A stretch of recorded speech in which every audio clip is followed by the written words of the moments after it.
Recognizing that we live in testing times can prevent us falling into despair.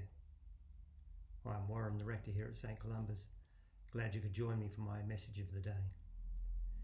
When Jesus was tempted in the desert by Satan, we could just as easily translate that as tested in the desert. Now, there's a wide overlap between the two words, tempted and tested. But to use either word or both adds something to our understanding. Temptation generally is to be avoided and overcome, and best not to even entertain the temptation. But testing is slightly different. When I'm tested, it might be a mistake to avoid the testing. Testing can refine us and reinforce our identity as God's beloved. Even failing a test might still lead to a strengthening, at least at some point in the future.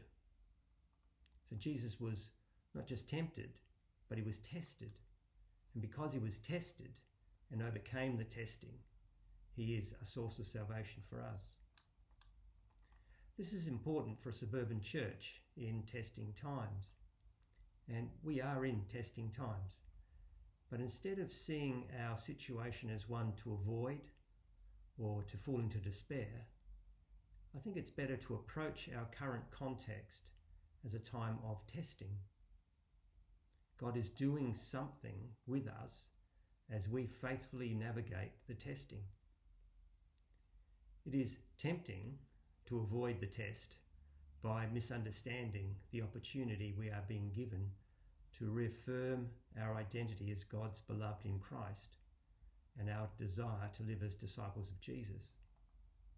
A time of testing is an opportunity to squeeze out the fake allure of a different identity and to reaffirm, strengthen, and grow in our identity as disciples of Jesus. There are plenty of temptations that come in a church's time of testing. I've mentioned despair, and this can manifest itself as nostalgia for the past.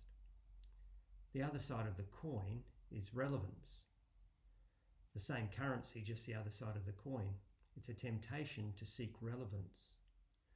To do that is to admit actually irrelevance and tends towards the frivolous or a fad. So let's by all means keep our tradition alive and well, but that won't be nostalgia, nor is it encapsulated by a desire for relevance. And in all this, as we are refined in the desert of testing, let that voice reverberate in our common life, the voice that Jesus heard at his baptism. In Christ, we are God's beloved daughters and sons, in whom God is well pleased. Thanks for joining me. Bye-bye.